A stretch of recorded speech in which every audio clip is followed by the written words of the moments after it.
नमस्कार, मैं हूं आपके साथ मयंक। आज 16 तारीख है। देखिए, पहले जंग में ईरान का जलवा देखने को मिला और जंग के बाद अब फीफा वर्ल्ड कप में यानी फुटबॉल में ईरान का कमाल देखने को मिल रहा है। देखिए, ज़बरदस्त विवाद हुआ, हूटिंग हुई, टेंशन हुई। इस सब के बाद लॉस एंजलिस में वर्ल्ड कप के पहले मैच में ईरान के खिलाड़ियों ने सबको हैरान कर दिया। जिस हिम्मत के साथ, जिस हौसले के साथ ईरान की टीम ने, फुटबॉल टीम ने अपना पहला मैच खेला, उसे देखकर पूरा अमेरिका हैरान है। और यकीन मानिए, उस स्टेडियम में 50,000 के आसपास ईरान के समर्थक फैंस मौजूद थे और वो सब के सब ईरान ईरान के नारे लगा रहे थे और ईरान की फुटबॉल टीम को सपोर्ट कर रहे थे। देखिए, न्यूजीलैंड के खिलाफ ये पहला वर्ल्ड कप मैच था ईरान का। और इसमें जो है गौर करने वाली बात रही, जो विजुअल्स मैंने वहाँ से देखे, कि जब ये मैच शुरू होने वाला था उसके पहले स्टेडियम के बाहर बड़ी संख्या में ईरान के फैंस जमा थे। लेकिन गौर करने वाली बात यह है कि उनमें ज़्यादातर लोग ऐसे थे जिनके हाथ में 1979 की जो रेवोल्यूशन हुई उसके पहले का जो फ्लैग था, झंडा था, वो हाथ में था। लेकिन उसके बाद भी उनका कहना यह था कि चूंकि ईरान की टीम खेल रही है और वो टीम जो है यहाँ किसी पॉलिटिकल पर्पस से नहीं है, वो खेल के मकसद से है, लिहाजा हम उसका समर्थन करेंगे। और इस तरह से बड़ी संख्या में जो है फैंस अपनी फुटबॉल टीम का सपोर्ट करने आई। तमाम तरह के विवाद हुए। देखिए, फुटबॉल टीम को लेकर, उनके बेस को लेकर तमाम सवाल खड़े हुए। ईरान की जो फुटबॉल टीम जब पहुंची थी मैक्सिको, तो वहां पर भी ये सवाल था कि भाई इनका बेस कहां पर बनाया जाएगा। इसको लेकर तमाम सवाल हुए। हूटिंग वाली कई बातें सामने आई कि टीम का विरोध करने, झंडे दिखाने की बातें सामने आई। उसके बाद लेकिन अंततः फाइनली जो है मामले सेटल हुए और ये पहला मैच हुआ। अब देखिए, अब ये मैच भी जो हुआ, इसकी भी कई खास बात थी। यानी आप इसको जंग से अगर जोड़ के देखना चाहें तो जोड़ के देख सकते हैं। मैच के 7वें मिनट में न्यूजीलैंड के कप्तान क्रिस वुड के मदद से एलिजा जस्ट ने शानदार वॉली लगाकर गोल दाग दिया। यानी 7वें मिनट में न्यूजीलैंड ने गोल कर दिया, न्यूजीलैंड ने बढ़त बना ली। इसके बाद ईरान ने शानदार वापसी की और 32 मिनट में रामिन रजाईयान ने बॉक्स के दाहिनी ओर से एक बेहतरीन गोल स्कोर करके स्कोर को 1-1 बराबर कर दिया। यानी ईरान ने वापसी की। पहले पिछड़ने के बाद गोल खाया ईरान ने, लेकिन उसके बाद जो है ईरान ने फिर से वापसी की। शायद जंग में भी ऐसे ही कुछ हुआ था ना, कि पहले हमले हुए, उसके बाद ईरान ने ज़बरदस्त वापसी की। चलिए, ये फर्स्ट हाफ की बात थी। तो देखिए, दूसरे हाफ में भी जो है वो बड़ा ही कांटे का मुकाबला देखने को मिला। और दूसरे हाफ में भी है, न्यूजीलैंड ने फिर से एक बार गोल दाग दिया और स्कोर 2-1 हो गया। यानी कि न्यूजीलैंड ने फिर से बढ़त बना ली।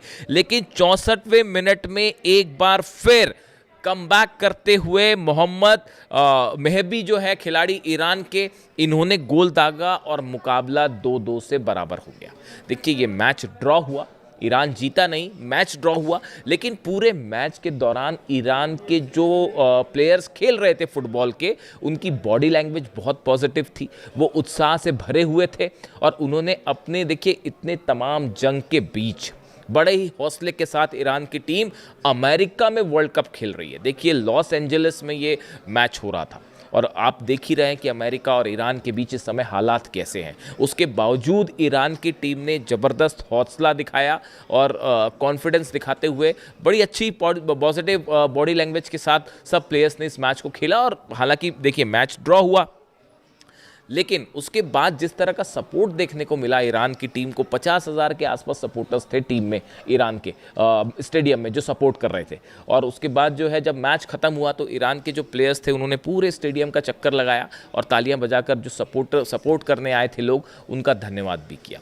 ये एक बहुत बड़ी बात थी। अमेरिका की सरजमी पर अगर ईरान के नारे लग जाएं और फुटबॉल मैच में लॉस एंजलिस में वो भी, तो ये अपने आप में बड़ी ही गौर करने वाली बात है। ये अहम मुद्दा इसलिए है, मैंने आज जंग पे मैं आपको अपडेट बताऊंगा क्या है जो भी है, लेकिन उसके पहले इसकी बात करना ज़रूरी था क्योंकि ईरान की ये फुटबॉल टीम जिन हालात में आज फुटबॉल खेल रही है, वर्ल्ड कप खेल रही है, ये अपने आप में काबिल तारीफ है। देखिए, जंग अपनी जगह है, राजनीति अपनी जगह है, लेकिन जिन हालात में, देखिए, बड़ा ही मुश्किल स्थिति है ईरान में। आप देख ही रहे हैं कितने हमले हुए, सब कुछ हुआ। उसके बाद भी ईरान की फुटबॉल टीम ने अपनी जो है प्रैक्टिस जारी रखी, फिर वो मैक्सिको पहुंचे और तमाम तरह के, देखिए, फीफा द्वारा ग्रुप स्टेज के मैचों को अमेरिका से बाहर शिफ्ट करने की जो मांग है वो ठुकरा दी गई थी। ईरान ने कहा था कि जो ग्रुप लेवल के मैच हैं वो अमेरिका से बाहर कर दिए जाएं, लेकिन फीफा ने उसे ठुकरा दिया और सुरक्षा कारणों से ईरान की टीम ने अपना ट्रेनिंग बेस भी एरिज़ोना से हटाकर तिजुआन बना लिया है, जहां से वो मैच के ठीक एक दिन पहले अमेरिका पहुंचते हैं और मैच खेलते हैं। इस तरह की बातें भी सामने आई, यानी हालात ईरान की टीम के लिए बेहद मुश्किल थे कुल मिला के, लेकिन मैच हुआ और उसमें शानदार प्रदर्शन हुआ। तो ये बात हुई आपकी फुटबॉल की, इसीलिए कहा जा रहा है कि जंग के साथ साथ जो है अब वो फुटबॉल में भी ईरान की टीम शानदार प्रदर्शन कर रही है। अब अगला मैच शायद 21 तारीख को होना है, उस पर नज़र रहेगी कि कैसा परफॉर्म करती है टीम 21 तारीख को। इस बीच अब जंग पर लौटते हैं। जंग पर जो खबरें सामने आई हैं वो बेहद हैरान करने वाली है। मैंने अपने सुबह के वीडियो में ही आपको बताया था कि ये डील पटरी से उतरनी शुरू हो गई है। जिस डील की बात हो रही है ये ऑलरेडी कोलैप्स होने शुरू हो गई है और दोनों ही के बीच में अच्छा खासा मतभेद देखने को मिल रहा है, अमेरिका और ईरान के बीच में। लेकिन इस बीच कुछ खबरें ऐसी हैं जो बेहद चौंकाने वाली हैं। केशम आइलैंड में हॉर्मूज में एक बार फिर 3 धमाकों की आवाज़ सुनाई दी है। हालांकि ये अब तक साफ नहीं है कि हॉर्मूज में ये धमाके कैसे हुए, खासतौर पर केशम आइलैंड के पास ये धमाके कैसे हुए। क्या इसके पीछे अमेरिका की कोई भूमिका है या क्या था, चीज़ें ये पूरी तरह से अभी तक साफ नहीं है। मिस्ट्री अभी भी बनी हुई है, लेकिन ये बात साफ है, ईरान की न्यूज़ एजेंसीज़ ने इसे कवर किया है कि वहाँ पे जो है 3 बड़े धमाकों की आवाज़ केशम आइलैंड पर सुनाई दी, जिसके बाद पूरे इलाके में एक बार फिर तनाव फैल गया है। ये स्थिति है। इसके अलावा देखिए एक और अहम खबर बाहर आई है। सैटेलाइट इमेजेस आना शुरू हो गई हैं कुवैत के उस बेस की जिसके ऊपर ईरान ने हमला किया था। देखिए मैंने आपको बताया था वहाँ पर बड़ी संख्या में जो है नुकसान हुआ है, बड़ी मात्रा में नुकसान हुआ है और रडार सिस्टम को तबाह कर दिया गया। हमने सबसे पहले आपको एक खबर बताई थी कि अमेरिका का जो रडार सिस्टम है वो पूरी तरह से तबाह हो गया है और अब उसको ऑपरेट करने के सिचुएशन में नहीं है। एग्जैक्टली ये बात कही थी मैंने आपको। अब देखिए सैटेलाइट से जो तस्वीरें सामने आई हैं, satellite images circulating online have suggested that the Iranian military strike destroyed an ASR-1000L tactical air surveillance radar at Ali Al Salem Air Base in Kuwait। इनका जो सबसे बड़ा रडार था अमेरिका का, जिसे ASR-100L कहते हैं, टैक्टिकल एयर सर्विलांस रडार था, ठीक उसके ऊपर मिसाइल गिरी है। जो सैटेलाइट की तस्वीरें आई हैं उसने दिखा दिया है पूरा का पूरा सैटेलाइट जो रडार सिस्टम है वो पूरा का पूरा तबाह हो चुका है। और बताया जा रहा है कि जब ये हमले हुए उसके बाद वहाँ पेट्रियट सिस्टम लगे हुए थे, थार्ड लगे हुए थे, खासतौर पर पेट्रियट, और अमेरिका शायद ये सोच के चल रहा था कि जो मिसाइल्स फायर की जाएंगी उसको पेट्रियट रोक देगा। इस वजह से वहाँ पर चीज़ें हटाई नहीं गई थी। जैसे जिस तरह से जॉर्डन में हुआ उसकी तस्वीरें भी धीरे धीरे आने लगी हैं, एग्जैक्ट नंबर्स आएंगे सामने कि कितने F-16 F-35 तबाह हुए हैं। अब ये कुवैत की लेकिन तस्वीरें सामने आ गई हैं कि 9 जून 11 जून के बीच में जो हमले हुए थे उसमें किस तरह से जो है भारी नुकसान हुआ कुवैत में अमेरिका के बेसिस को। इसके अलावा देखिए 2 और अहम खबरें हैं जो कि ईरान से हैं। ईरान की सेना ने अपने सारे बॉर्डर्स पर पहरा सख्त कर दिया है। सेना को 24 घंटे अलर्ट रहने के आदेश दे दिए हैं। बल्कि खबरें ये भी आ रही हैं कि ईरान ने एक बार फिर बड़ी जंग की तैयारी शुरू कर दी है।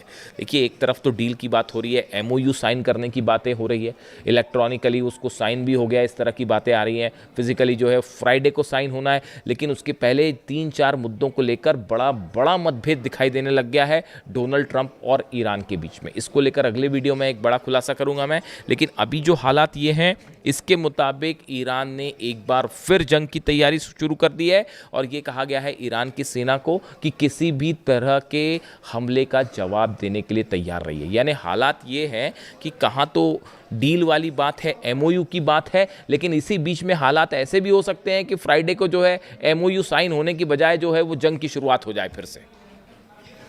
इजराइल ने साफ कर दिया है, नेतन्याहू की तरफ से खुद ये कहा गया है कि ये जंग अभी ख़त्म नहीं हुई है। उसके साथ ही देखिए ये बेहद अहम मुद्दा है, लेबनान से इजराइल पीछे आने को तैयार नहीं है। जिस ज़मीन पर लेबनान की कब्ज़ा कर रखा है इजराइल ने, वो खाली करने को तैयार नहीं है। यही हालात सीरिया पे हैं और गज़ा को लेकर भी स्थिति ऐसी ही है। यानी इजराइल ने साफ कहा है हम किसी सूरत में लेबनान में अपना ऑपरेशन नहीं रोकेंगे और इसके लिए अगर ये डील हो जाती है तो ये इजराइल के लिए इजराइल के लिए बहुत बड़ा झटका माना जाएगा और इसी तरह के रिएक्शन इजराइल से आने शुरू हो गए। यानी हालात ये हैं कि इजराइल में बहुत असंतोष है इस डील को लेकर और एक प्रकार से ये इसको इजराइल की हार की तरफ से देखा जा रहा है, इस MOU को जो साइन होने की बात हो रही है अमेरिका से।